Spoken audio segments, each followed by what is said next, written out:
I'm Robin Miller Brecker. And I'm Karen Lenzer. Welcome to Seeking Center, the podcast. Join us each week as we have the conversations and weed through the spiritual and holistic clutter for you. We'll boil it down to what you need to know now. We're all about total wellness, which to us means building a healthy life on a physical, mental, and spiritual level. We'll talk to the trailblazers who will introduce you to the practices, products, and experiences that may be just what you need to hear about to transform your life. If you're listening to this, it's no accident. Think of this as your seeking center and your place to seek your center. And for even more mega inspo, sign up for Seeking Center, the newsletter at seekingcenter.app.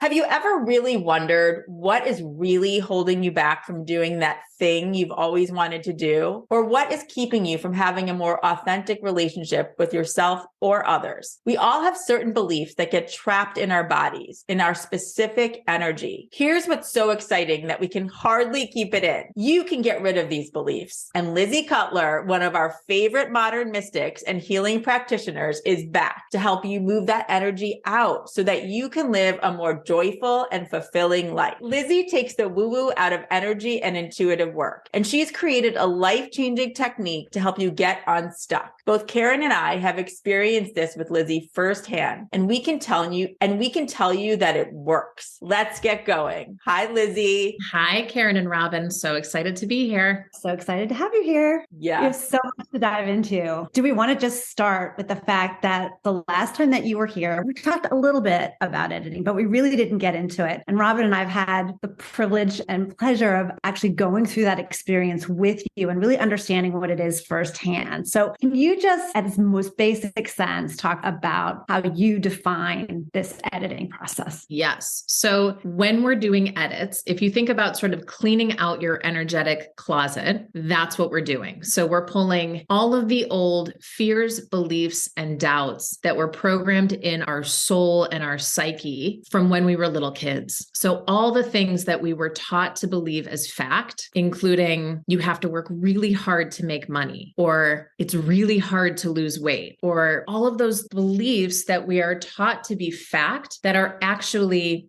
fiction. And when they're vibrating in our system, that's what the universe is saying yes to. It's what we believe to be true versus what we say we want. And so energetically and vibrationally, we are attracting what we believe. And then we become adults after we're those little kids being taught all those things. As adults, we don't understand why these patterns keep cycling through. And we can't see a world without them there because we've never had an adult, rational, thinking, analytical mind without those vibrations there. And so that's what we're cleaning out. We're digging out all of the gunk, finding all of those dust bunnies in the back corner that are keeping you stuck and keeping you in those vicious patterns and cycles. And that's the stuckness that we feel. So we're getting you unstuck. It's like that expression, a belief is just a thought that you keep thinking. Exactly. And just getting to the heart of that and really re-looking at it in a completely different way. Yes. And for most of us, we don't even recognize that we're thinking it, again, because it's always been in the background of our programming. So to recognize it as adults is so difficult from the inside. So I'm just helping people as an outside perspective see it. And usually once we're in these actual edits, when we're in a session, I'm helping you find it was your best friend's mom who said it, or it was a teacher who told you you weren't smart enough, or it was some adult telling you something that you didn't know to question it, and it's somehow stuck and it's on a loop, except you can't recognize that it's on a loop. And that's what's vibrating. And that's what the universe is saying yes to, because the universe is always saying yes. And you really have no idea how the slightest comment that you may have heard when you were 6, 7, 8 years old actually stays in your system, and you're not conscious of this thought that's in there. That thought is reverberating so loudly in ways you can't see. And if somehow, Lizzi, you are able to, when we're in a session, and it's an energy edit session in particular, you are able to really click in, is the best way I can think of it, click into our frequencies and feel where there are those very unconscious thoughts and beliefs that are keeping us stuck at a certain level. And you're able to give us directions. You ask us a question, you give us direction that somehow it makes it come unstuck. It unclicks that one thing. And we're then able to free ourselves of that belief, which some people would call that a limiting belief. We're able to get rid of that. Can you even explain how you're getting there? Well, kind of. So the way that it's working is I'm muscle testing, and this is where kind of the woo-woo comes in, where my highest self is asking your highest self what the path of least resistance is for the maximum impact to get you back on your soul's purpose. Because 100% of the clients that I work with have that feeling, that insatiable feeling that's on the tip of your tongue, like there's just something more out there. And so we have this knowing, and I call that knowing, it's like that piece of our soul that is kind of always tapping at your shoulder, like, come on, get up, let's go. And yet our 3D functioning ego self is saying, I don't know what you want from me. I don't know what else to do, because this old programming is still vibrating. So it's like we're getting your subconscious mind in alignment with your conscious mind, because consciously we know I'm here to create great impact. I want to be able to create more generosity, more laughter, more fun, more engagement, more adventure. And yet there's that feeling of, I don't know what to do. And so we just sort of freeze in that. And we go into all these thoughts of, I must not be trying hard enough. I must not be smart enough. I must not be doing it right. Everyone else feels like they're on their path and they're cruising, and I'm stuck on yellow, right? Like I'm not totally stopped and I'm not totally green, but I'm just this like slug slowly making my way there. And that frustration is our soul's way of shaking us and making us uncomfortable enough to create a change. And the change that needs to come is in your vibration. You are vibrating on beliefs that are no longer in alignment with your highest self. And the only way that our highest self and our soul self can get our attention is through physical and emotional discomfort. So whether it's a pain in your hip or your low back or your shoulder or your neck, it's something stopping you from moving forward. And same with emotional discomfort. So stress, overwhelmment, anxiety, all that stuff. When you wake up at 3 a.m. and your mind is spinning, it's because your little self, your ego self, is telling you things that your highest self knows to be untrue. And once we get those thoughts cleared out of the way, then we can move and groove. Then we can start really like, now we're cooking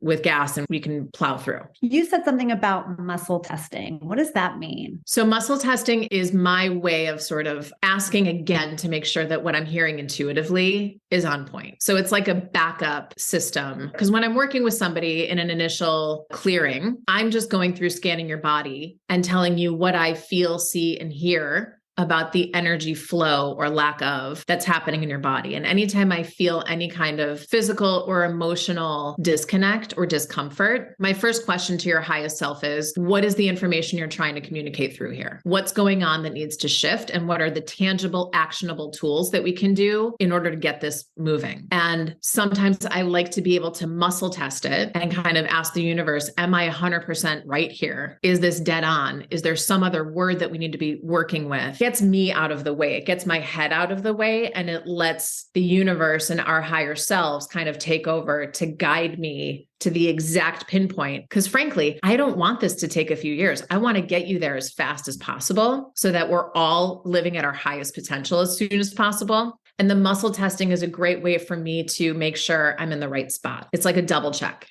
And just to remind people that you're doing this virtually. So you're muscle testing through Zoom. You're able to do that wherever you are and wherever we are. Yeah. And just to answer the age-old question of how can I muscle test if I'm not in your personal space, and how can I feel energy not in your personal space? First and foremost, I totally get it that it feels like it would be more comfortable to be face-to-face. And here's why it's better to be on Zoom. When we're on Zoom and I'm doing my sessions with you, you are on your couch or in your bed, totally comfortable and totally alone in your own space, versus being in my office or me being in your space where now there's someone else in your space. It's just different, right? You're thinking, I want to get up and go to the bathroom, but she's right here. Or is it too cold? Is it too hot? Is the noise bothering her? The noise is bothering me, right? Like we're in our heads when we're in each other's spaces. And the reality is energy does not know time and space. So when I'm in Zoom or we're on the phone or I'm just working on you remotely, energy doesn't know time and space. That's our little self. It's our 3D ego self that thinks, I need to be in your physical presence to get the most out of this. The reality is you are far more comfortable and therefore open and vulnerable when you're in your own space and no one else is in there with you. How much information do you need from someone before you go into an edit session with them? Do you ask a lot of questions? Do you do a deep dive, or do you just go right in? My initial question is, if I were your fairy godmother and I had a magic wand, what are the top 2 or 3 goals of things that you would want to change? What is it? What are the patterns that are coming up that are making you insane? What are the frustrations? What are the triggers that you notice coming up? Because again, our soul's only way of communicating is through physical and emotional distress. When we're comfortable, we're not looking at what there is to fix. We're moving on our merry way. It's when we are in discomfort that we seek help and we try to change things. So if it's your hip or your back or your physical body that hurts, I want to know about that. And if it's my mother-in-law drives me insane and is constantly pointing out what I'm not good enough at, or no matter how hard I work, other people at work are always doing better and seem less stressed, or whatever that stressor is that isn't going away. Like you crush one and it's like playing whack-a-mole, like you fix one person and then the problem comes back up in another area of your life. That's what I want to know about, because that's where your soul is spotlighting where the work is to do. And that's where we want to start.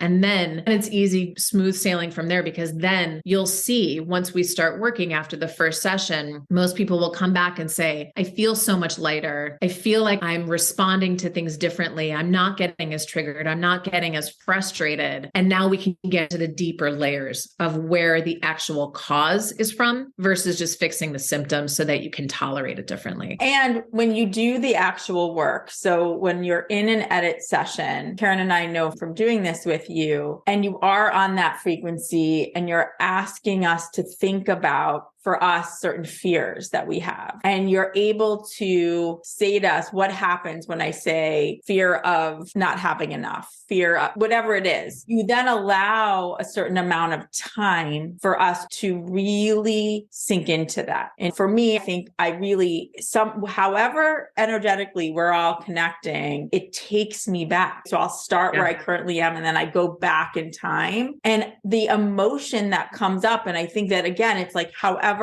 energetically charged things are, you'd be surprised at how your body and your emotions react to that when you haven't thought about something literally in 30 plus years. When you say, Karen, it's like tears just start coming down my face. And I'm like, whoa, it's so powerful because you're getting right to the heart of whatever it is we're trying to clear. Yeah. So I'm going to give you a little behind the scenes, like pull back the curtain of what is happening in there. 2 things are happening. 1, your subconscious mind is being able to go through the closet and see, oh my God, I haven't thought about that in 30 years. There was a teacher who said this thing to me. And because we're having the time and the space to actually focus on it, because what I say in an edit is, let's say it's focus on the fear of being ignored. I'm asking you to connect to the vibration of that fear. And then one of my clients said, it's like having a movie play. So then you're having this like lifetime movie of all the different times in your life you have felt that vibration start sort of attracting to it. And as you're doing that, I am in there doing my magic woo-woo intuitive stuff, literally weeding the stuff out. So I'm helping. It's like you're highlighting it, you're putting heat on it, and then I can just really gently pull it out of your system. And so it is clearing. And so it's like we're tag teaming this thing that was serving you as a little kid. And it's really important to remember it was serving you at a certain point to have that fear. And it's like, don't touch the hot stove. Remember that the stove can sometimes be hot and burn you. And that's a great skill and a great tactic when you're 7 years old. But now at 37, 47, 57, we have new tools. And so we just want your subconscious mind to recognize, I don't need to hold on to that anymore. And now we've created space. And once the space is created and that thing is cleared out, now we can fill it with white light. And now you can move into the vibration of all of the potential and all of the abundance that intellectually you know you've created. The majority of people that I work with are busy professional people who will say to me, I know that on paper I've created an amazing life, but the way that it feels is like I'm constantly chasing something that will feel good. I'm constantly stressed. I'm constantly sweating of how am I going to keep these 10 plates spinning in the air? And it's unmanageable. And by the way, I'm low-key miserable in this quote unquote amazing life that I've created.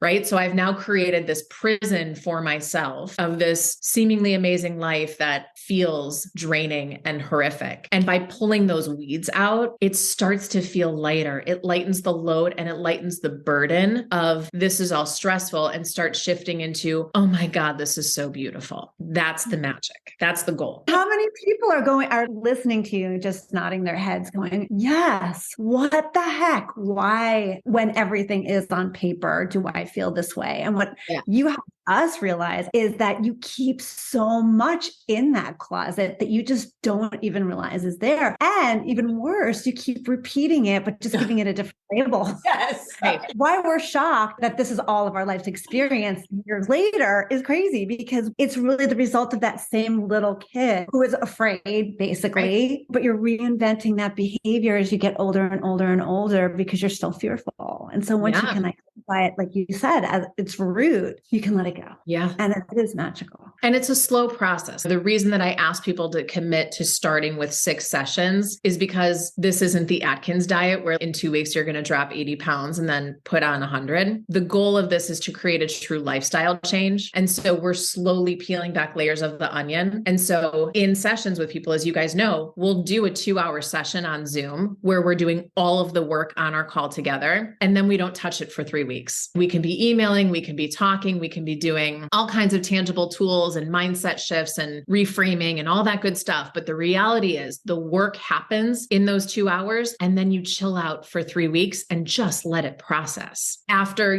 5 months, it is like I'm saying to people, just to remind you, you were at an 8 out of 10 in how stressed you were on Sundays with those Sunday blues. And now you're at a 3. That's a big deal that you're not triggering as hard on that thing anymore. But I have to remind people of where they were. And I can just add too, once you shine a light on some of those things, other things can bubble up, like things that you maybe are related to that fear that you kept with you in that time when you stop. Other things, dreams will happen, or other things that didn't trigger you before will want you to pay attention to them that you just didn't even realize was there. That's been happening to me, which is a great thing in a way, because it highlights other places that I need to pay attention to. And a lot of that is the work processing and working through. So I kind of equate that to when you open a can of bubbly water and you let it sit for a while. It's like in the session, we crack the lid. And so all the fizzing happens. And then over the next 3 weeks, it's like those bubbles keep kind of just like still popping up. And you just want to let them pop up, let the thoughts come up. And your brain, your conscious mind will say like, oh, right, that makes sense because we were just talking about that. And so that was linked to it and that was linked to it. And now you've got this whole chain of triggers that can release. So the work is happening in those 2 hours, but the processing is happening for those whole 3 weeks. I love that you pointed out that it's a slow fix, but then it lasts, right? Because in so many of different modalities that Karen and I have tried and believe in very much, there may be like a bigger bang right at the top, right? With your work, you still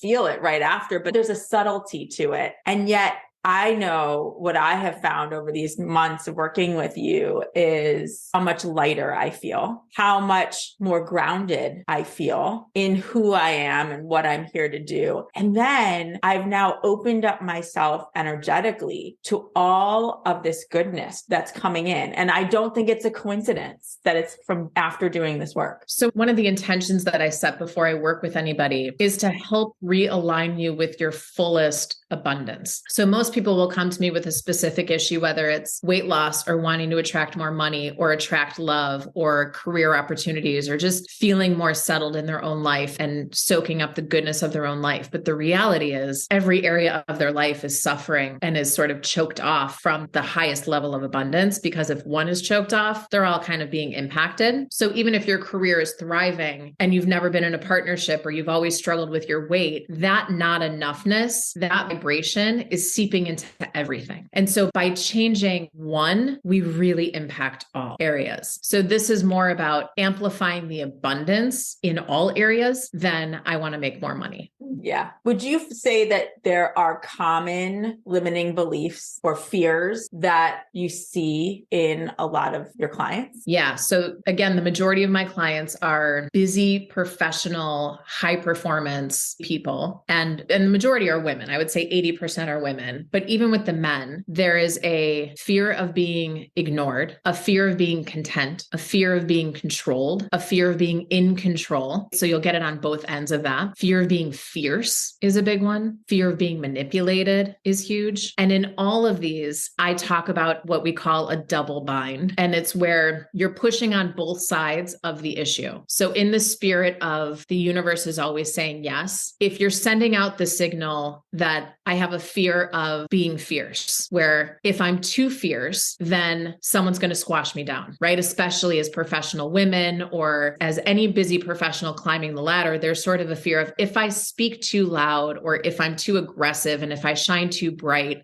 someone above me isn't going to like it. And then I'm going to get trampled. So we send out that stress signal of fear of being fierce. We're pushing on that side of the door. And on the flip side of it is the fear of not being fierce. If I don't step into my ferocity, if I don't show who I am, if I don't really let myself shine and step into my light, there's this feeling of this hunger and this insatiability. And so we're pushing on that side of the door. And so nothing moves. And that's that feeling of stuckness that so many of us feel. And it's the same with money. If I make a ton of money, then what's going to happen, right? A lot of us have fears on everybody and anybody is going to ask me for money, or I'm not going to know what to do with it, or I'm going to spend it all and I'm going to lose it and I'm going to blow it. So there's the fear of having the money. And then on the other side is the fear of not having the money and constantly being beneath what we want to spend and what we want to experience and what we want to do in this lifetime. And we just stay stuck. And so we'll have this limit of how much money we can manifest and draw in and attract in. And then it's like there's a ceiling, and that stuckness of why can't I just get above that level? That stuckness is what we need to clear out. That's the double bind that we're in. So interesting that I never really thought about it that way until you brought that up, because you're always looking at the lack, not looking at the antithesis as really being that double whammy that's really keeping you stuck. Yeah. So it's the fear of success. And in the meantime, you're really focused on not having the success yet. Totally. Right. So it's like, oh, why can't I get there? Why aren't I there yet? Why aren't I there yet? But when you think about being there, your subconscious mind, and this is what's so deep in there, is like, well, once I'm there, am I still going to have the same friends? Am I going to have to now be a different thing if I'm the CEO? And now all the pressure is on me. And so if I'm not in control, that feels really scary. But if I'm in control, that's really scary too. And the universe is saying yes to everything we're vibrating on. And so then there's no win. And that's the stuckness that we feel. And that's what we want to dive into, is how to clear it. And by seeing it and shining light on it, it's the Brené Brown thing of like, shame can't live unless it stays in the dark. By shining the light on the thing, it automatically shifts, but it's nearly impossible for you to see it from the inside because you've never known your adult life without it. For everyone listening, know that when you do shine the light on it, you don't feel like, I personally, it's not like I felt like tremendous pain, meaning it's not painful releasing it. The releasing feels so good. We all release differently. For me, the acknowledgement, I just automatically, I cry. That's the way I release. I think for every person, it's different, but it feels so good. And you don't walk away upset. You walk away feeling immediately lighter. And then, as we were saying, over the course of days and weeks, even lighter,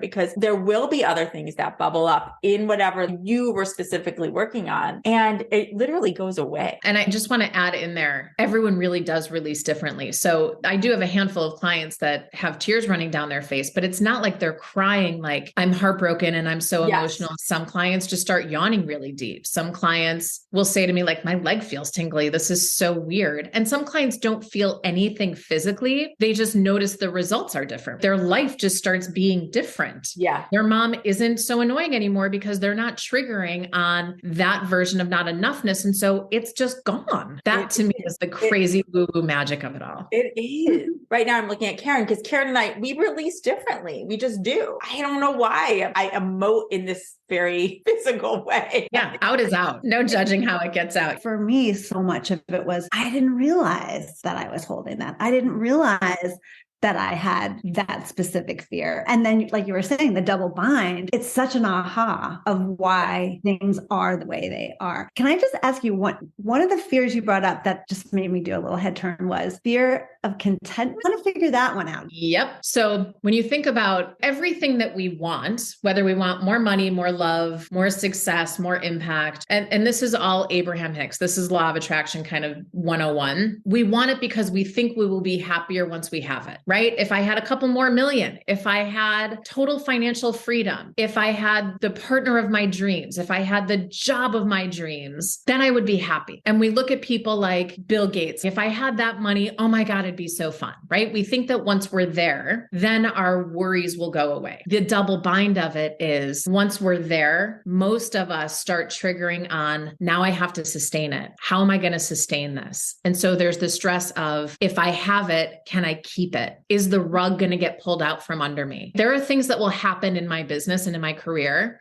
where friends and family members will say, why don't you call me and tell me those things? And I say, because I don't want to jinx it. We have those old beliefs of, if I share something good, we literally say to kids, careful, don't let the rug get pulled out, or wait for the other shoe to drop. And so we're taught, if things are good, and this is an upper limiting, I think his name is Gay Hendricks, who I read this concept of. He says, on a scale of 1 to 10, a 10 is the happiest you've ever been. When we get to like a 7, 8, 9, most of us are used to living our average day between a 4 and a 6. And when shit hits the fan, we crash down to like a 2 or a 3. And so subconsciously, we know that when we get to a 7, 8, 9, or even a 10, there's the fear that if I go from a 9 to a 2, that's a really dramatic fall. But if I go from like a 6 or a 7 to a 2, I can manage that a little bit better. And that's the fear of being content, is if I fall, if something happens, if one of those plates that I've been spinning falls, I am screwed. So I'm just going to create a little bit of self-sabotage to scooch down a tish, because then it's safer. I can manage that fall differently. Isn't that wild?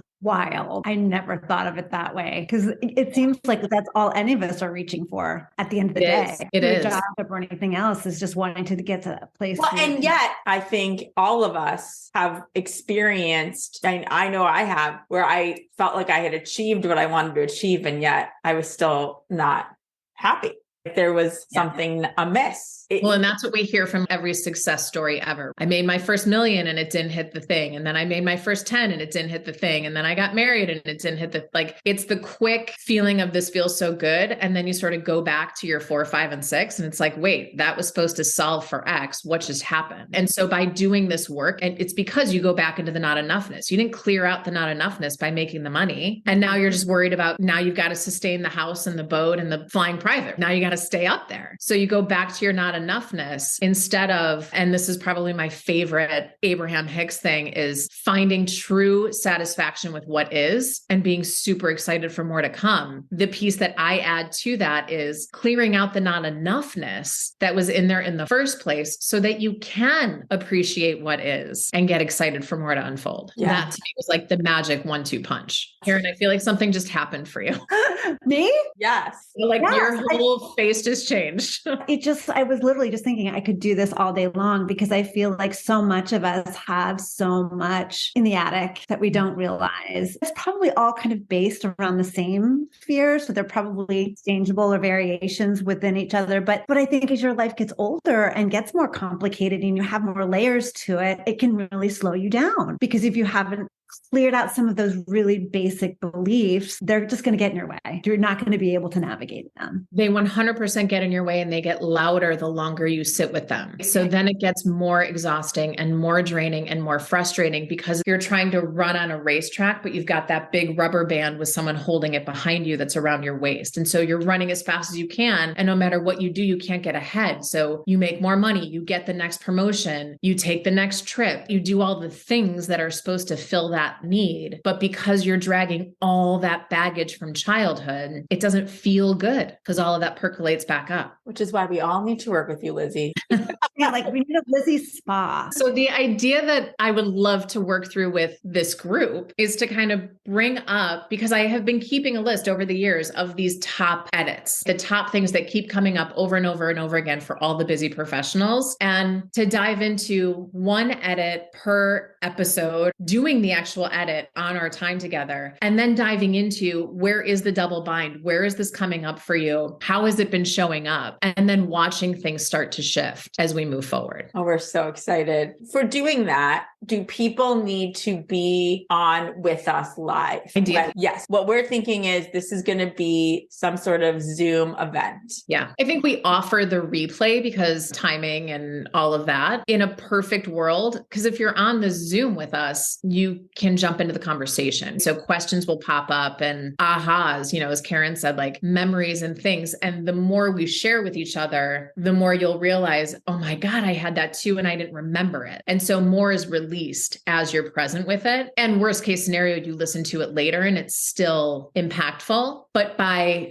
joining the conversation and by all of us doing it together, more is more. So we will be following up with when we're going to do our first of these series and where you'll be able to find that in the coming weeks. So be on the lookout for that. And we'll make sure to announce that as well. And you've heard a little bit about how these edits and working with Lizzi has really changed our lives. And Lizzi, how have you seen it change your own life and other clients that you've worked with? So I'm going to start general and then get more specific, but in a general way, I've noticed that people are creating more abundance and not triggering on their common stressors. So everything from clients of mine can now be on family trips without crying and wanting to go and have 3 glasses of wine because something their mom or sister or father-in-law say is so hurtful. So just being able to be present in your life without feeling like you're pulled down into a trigger, I think is hugely empowering. And one of the things that I realized I was doing with this work and we were doing was, people would come to me and say, I have this really lucrative career. I can't leave it. So if you're going to tell me the only way to change my stress is to quit my job or stop talking to my family, that's not an option. And I think something amazing that we've created with this work is you don't have to change the stressor in order to change the way you're responding to stress. So partners at law firms, people in finance, people with really high stress, high pressure, potentially a little bit of a low happiness response in their careers can find ways to stay in that career path without having to jump off and still feel better in it. I think that's actually huge because that can be really scary for someone to be like, I have to change my whole life. And that isn't what you're saying. No, even in relationships, right? It's like, I don't want to break my family up, but this thing doesn't feel good anymore. This relationship doesn't feel good. Or my mother-in-law